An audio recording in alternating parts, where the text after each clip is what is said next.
কলকাতার ঐতিহাসিক স্থানগুলিদের মধ্যে যে স্থানগুলি আজও স্বাধীনভাবে সংগ্রামীদের স্মৃতি বহন করে চলেছেন তাদের মধ্যে এই উল্লেখযোগ্য হলো এই আলিপুর জেল, যা বিগত কয়েক বছর আগে একটি হেরিটেজ মিউজিয়ামে নামে রূপান্তরিত করা হয়েছে। স্বাধীনভাবে বাঁচার সেই স্বাদ আজ আমাদের আস্বাদন করানোর জন্য যারা সেই সময় হাসি মুখে প্রাণত্যাগ করেছিলেন এই জেলে, তাদেরই আজ জীবনযাপন আজ আমি আমার এই ভিডিওর মাধ্যমে আপনাদের সবটি তুলে ধরব।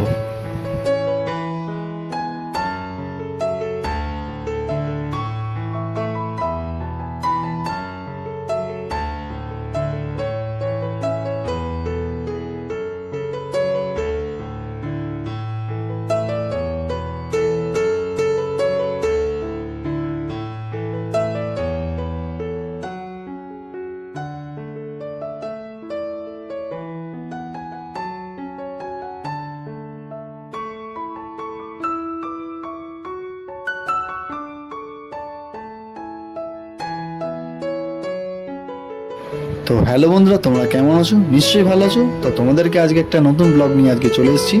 তো আজকে আমি এসে গেছি আলিপুর মিউজিয়াম। তো তোমাদেরকে এখানে আসতে গেলে তোমাদেরকে আসতে হবে প্রপার মেট্রো করে। যদি তোমরা আসতে চাও তাহলে তোমাদেরকে আসতে হবে যতীন দাস পার্ক 3 নম্বর গেটের সামনে। তোমরা বাসে বা গাড়িতে আসছো, আর এছাড়াও আমি তোমাদেরকে লোকেশান দিয়ে দেবো। তোমাদেরকে আসতে হবে হাজরা মোড়। এইখানে যেই চার মাথার মোড়টা দেখছো এই সামনে, এটি হচ্ছে হাজরা মোড়। এখান থেকে আমাদেরকে ডান দিকে চলে গেলে হেঁটে 10 মিনিট গেলে আলিপুর মিউজিয়াম আমাদের পড়ছে। রাস্তাটা ক্রস করে তোমরা ওখান থেকে ডান দিকে অটো স্ট্যান্ড আছে, অটো তোমরা পেয়ে যাবে। আর তোমরা ডাইরেক্ট চলে আসছো আলিপুর মিউজিয়াম। তো আলিপুর মিউজিয়ামে এসে তোমরা ফার্স্টে তোমরা এখানে একটি বড় পার্কিং গাড়ি বা বাইকের সব রকমভাবে তোমরা পেয়ে যাবে। 2 হুইলার হচ্ছে তোমাদের মাত্র 10 টাকা ভাড়া, আর 4 হুইলার গাড়ি ভাড়া হচ্ছে 20 টাকা।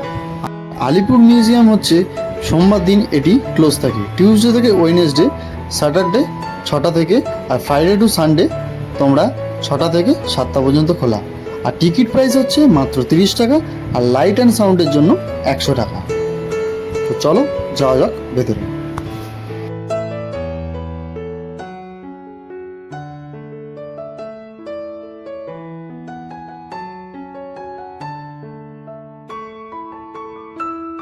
টিকিট কাটা গেলো, টিকিটগুলো 30 টাকা করে। তো চলো যাওয়া যাক।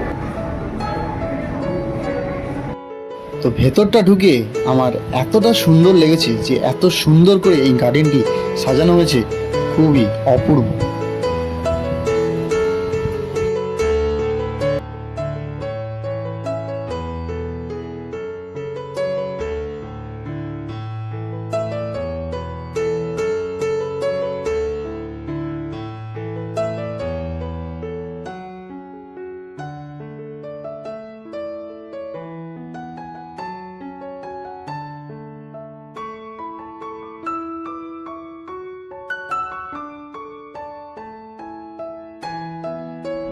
আলিপুর মিউজিয়ামে প্রথমে ঢুকেই ডান দিকে এই শহীদ স্তম্ভ দেখলেই মনে পড়ে যায় যারা এখানে ফাঁসির মঞ্চে প্রাণ দিয়েছিলেন।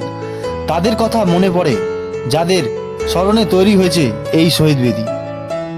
গেট থেকে ঢোকার পর কিছুটা এগিয়ে যাওয়ার পর এখানে আপনারা পাচ্ছেন নেহেরু সেল। তো ভেতরটি যাওয়া যাক। তো ভেতরে ঢুকে এখানে যিনি বসে আছেন এটি হচ্ছে জওহরলাল নেহরুর মেয়ে ইন্দিরা গান্ধী। তো ইন্দিরা গান্ধী এই 15 দিন অন্তর এখানে তার বাবার সাথে দেখা করতে আসতেন।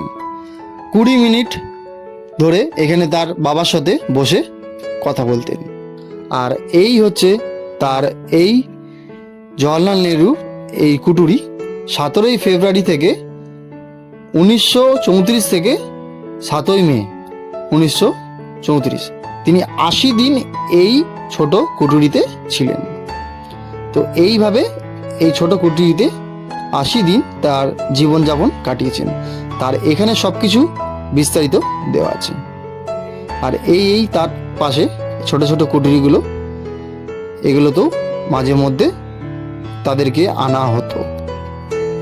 তার এই সব স্মৃতি রয়েছে।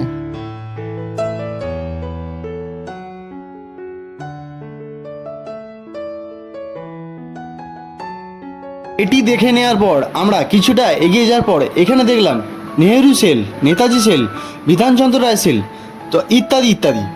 আর এখানে এই ওপরটি যেটি দেখছেন আপনারা, এই হলো সেই কারাবাস এখানে যেখানে নেতাজি থাকতেন।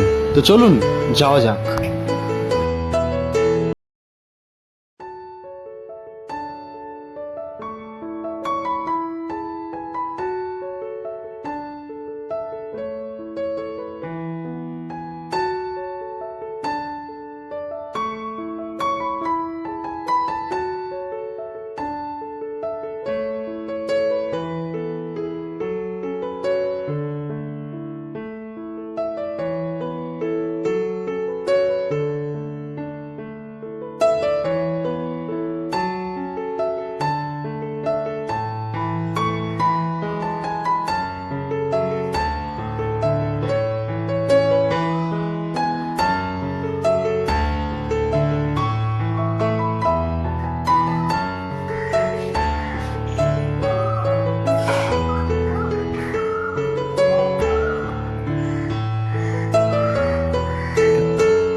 এই সেই মহান ব্যক্তি ডক্টর বিধানচন্দ্র রায়।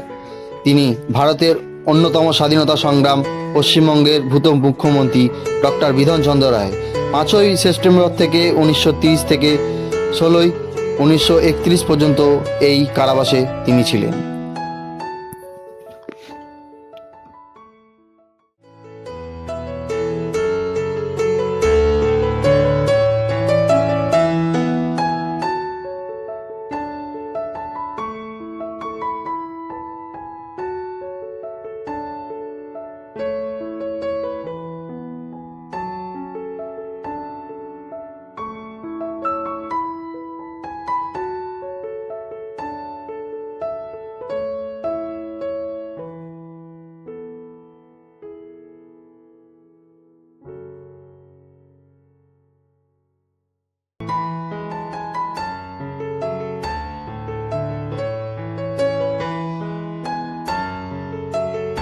এই কুটিরের ওপরে এখানে একজন মহান ব্যক্তি, তিনি হচ্ছেন নেতাজি সুভাষ চন্দ্র বসু।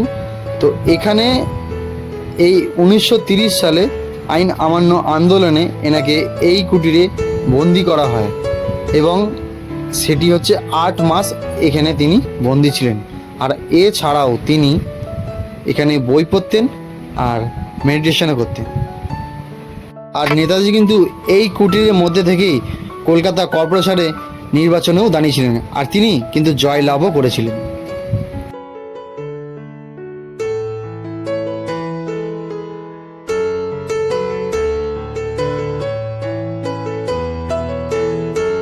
এখানেই তার পাশে দেশবন্ধু চিত্তরঞ্জন দাস 14ই ফেব্রুয়ারি থেকে 1922 থেকে 9 আগস্ট 1922 পর্যন্ত এই কারাবাসে ছিলেন।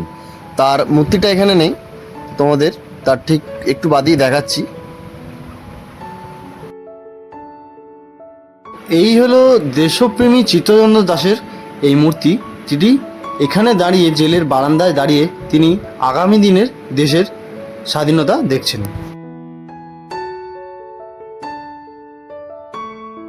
এখানে দেখছেন ঠিক তার পাশে দেশপ্রেমী যতীন্দ্রমোহন সেনগুপ্ত এপ্রিল 1930 এবং 22 আগস্ট 1932-এ 5ই জুন 1935 পর্যন্ত এই কারাবাসটিতে উনি ছিলেন। ওনাকে সেলটা দেখাচ্ছে আপনাদের।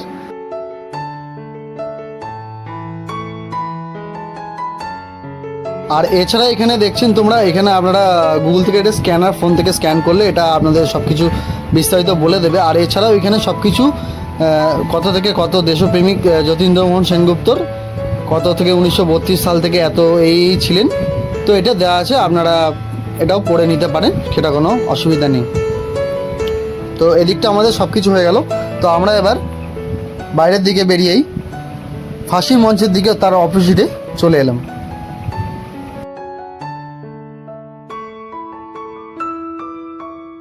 ফাঁসির মঞ্চ এই প্রবেশ করছি।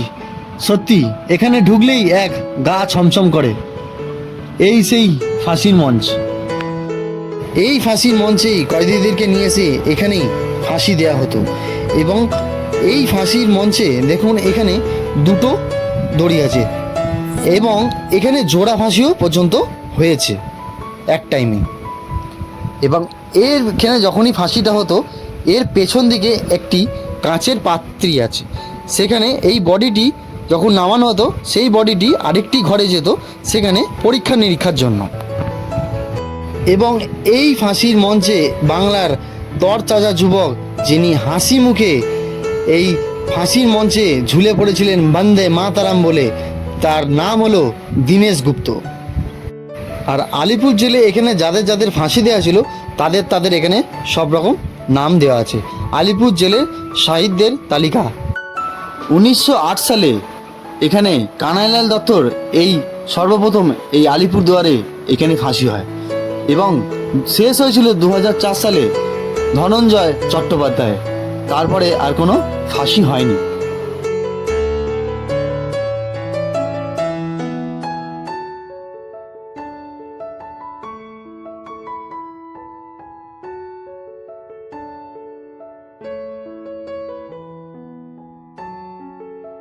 আর এই হচ্ছে সেই ঘর যেখানে পরীক্ষা নিরীক্ষা করানো হতো পোস্টমর্টমের জন্য।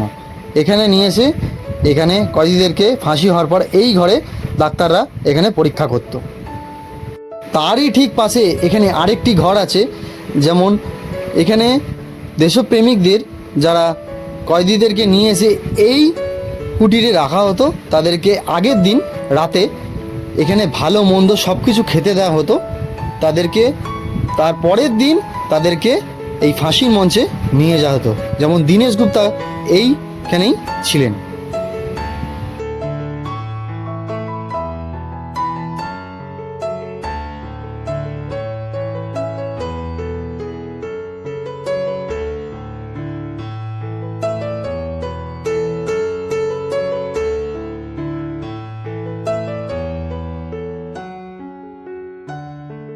তো আমরা ফাঁসির মঞ্চ দেখে নেওয়ার পর আমরা বাইরে বেরিয়ে চলে এলাম সোজাসুজি ওয়াচ টাওয়ারের কাছে। তো এই হচ্ছে এটি ওয়াচ টাওয়ার। তো আগেকার দিনে এই ওয়াচ টাওয়ারের মাধ্যমে পুরো গোটা জেল পক্ষ নজরদারি চলতো, কারণ আগেকার দিনে তো সিসিটিভি ক্যামেরা ছিল না। তাই জন্য এই ওয়াচ টাওয়ারটি এটি এমন জায়গায় মিডিল পয়েন্টে, তো এই ওয়াচ টাওয়ারের মাধ্যমে পুরো গোটা জেলকে নজরদারি চলতো। তো এর ওপরে আমরা এখন যাচ্ছি। এটি হচ্ছে এখানে লেখা আছে আন্দামানের জেলের জীবন। তো আমরা ফাইনালি ওপরটায় চলে এলাম। তো এখানে বৈনন্দী জীবনের তাদের কেমনভাবে জীবন কাটতো, তারা কি করতো না করতো সবটা এখানে দেখিয়েছে। তো তোমাদেরকে দেখাচ্ছি।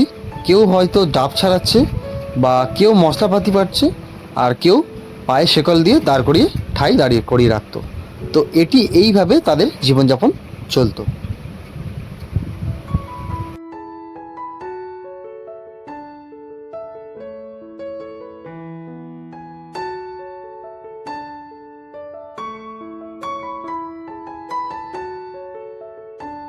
ওটি দেখে নেওয়ার পর বাইরে বেরিয়ে ঠিক তার নিচে এখানে একটি সেল দেখিয়েছে আপনাদের। এখানে আন্দামানের সেলুয়ার জেলেদের বন্দীদের এইভাবে অত্যাচার চলতো।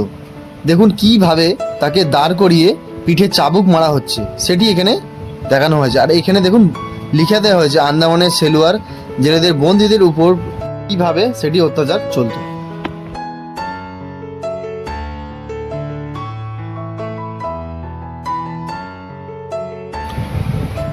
তো আমরা এইটি দেখে নেওয়ার পর আমরা সোজাসুজি চলে এলাম এখানে বাইরে বেরিয়ে ওয়াচ টাওয়ারের কাছে। তো এইখানে বাঁদিকে যেটা আছে এটা হচ্ছে দেখাতে পারবো না তোমাদের, এটি হচ্ছে ক্লোজ আছে, ভেতরে শুটিং চলছে বললো। তো আর এছাড়াও তোমাদের এখানে পানীয় জলের ব্যবস্থা আছে। আর এখানে সব কিছু লিখে দেওয়া হয়েছে, এখানে সব কিছু বিস্তারিত দেওয়া আছে, কোথায় কি আছে না আছে এখানে এটা দিয়ে দিয়েছে।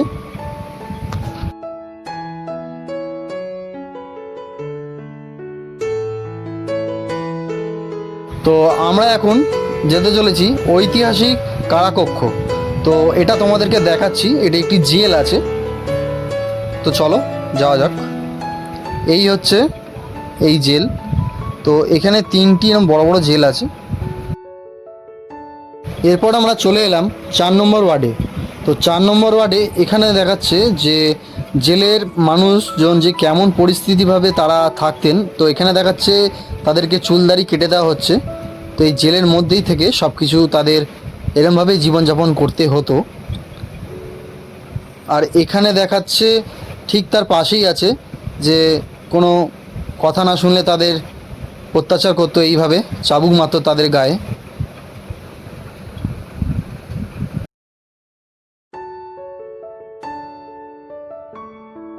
তো আমরা এবারে এর ভেতর দিকটা যাব। তো তোমাদের সবটাই দেখাতে চলেছি।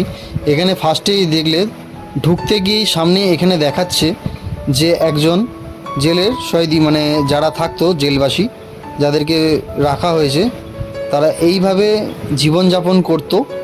কেউ ঝাড় দিচ্ছে, কেউ জামা কাপড় কাটছে, তার ঠিক তার পাশেই স্নান করছে, তার পাশেই শৌচালয়।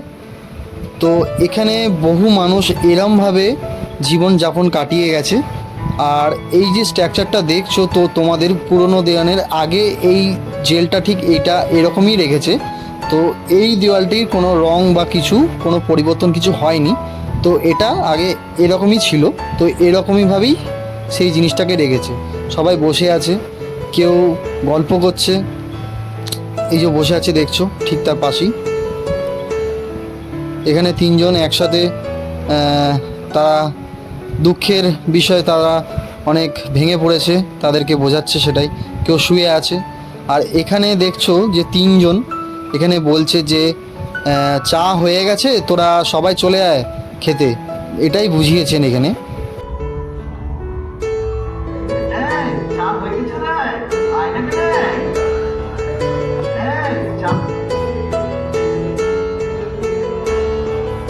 একটা এরকমভাবে জীবনযাপন ছিল এদের সবটাই।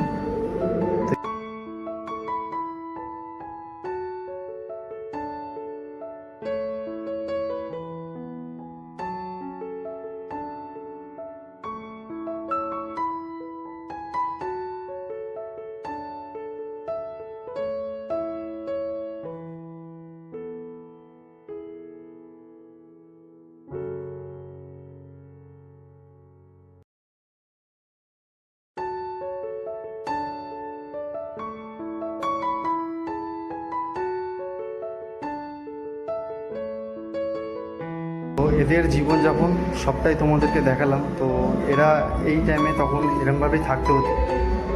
তো চলো বাইরে বেরোনো যাক।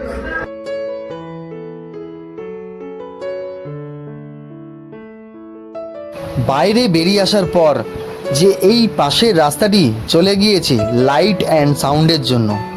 এখানে কিছুটা দুপা এগোনোর পর এখানে চোখে পড়ল কিছু দুর্গা প্রতিমা ও স্বাধীন ভারতের বিভিন্ন মুদ্রা।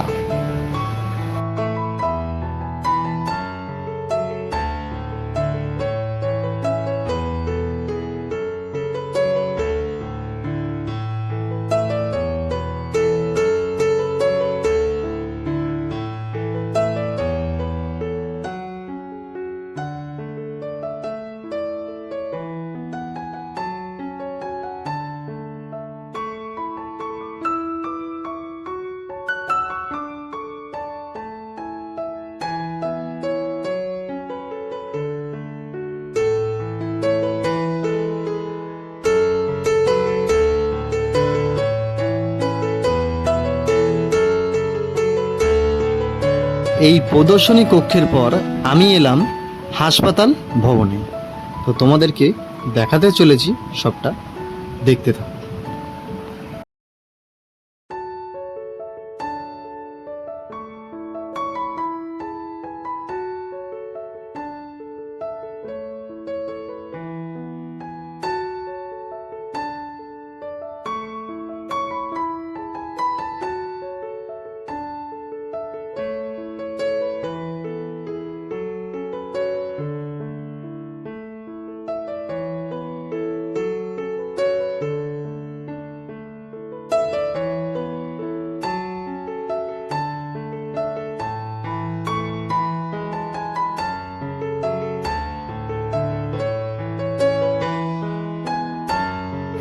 তারই ঠিক পাশে এখানে তার আমাদের মুখ্যমন্ত্রী চিফ মিনিস্টার মমতা ব্যানার্জি, তো তারই কিছু স্মৃতি এখানে উল্লেখ করা হয়েছে, যেগুলো তোমাদেরকে দেখাতে চলেছি।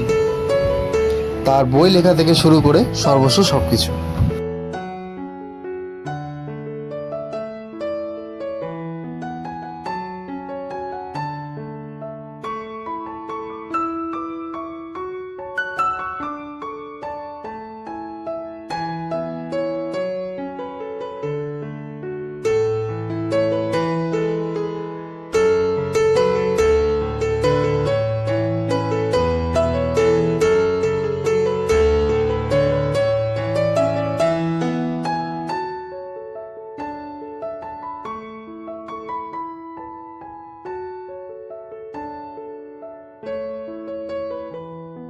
আর এখানে তারই কিছু নিজের লেখা বই।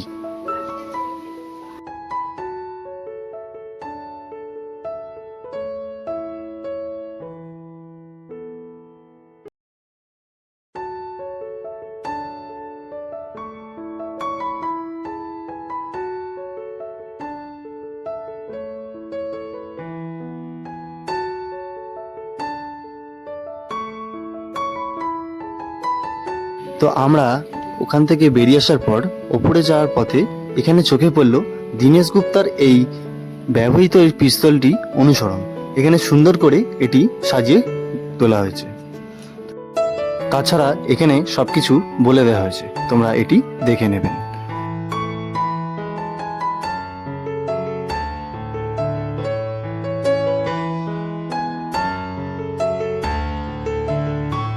তো নিচটি দেখে নেওয়ার পর আমরা এবার ওপরের দিকে যাব। তো চলুন যাওয়া যাক।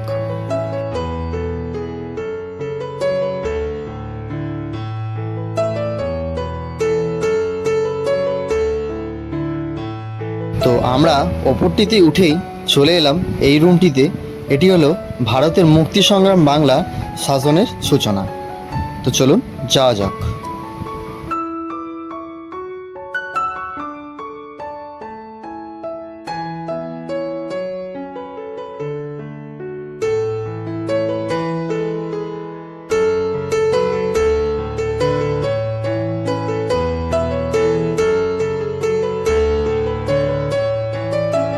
এখানে তারই ঠিক পাশে এখানে অরবিন্দ দেবের একটি গ্যালারি।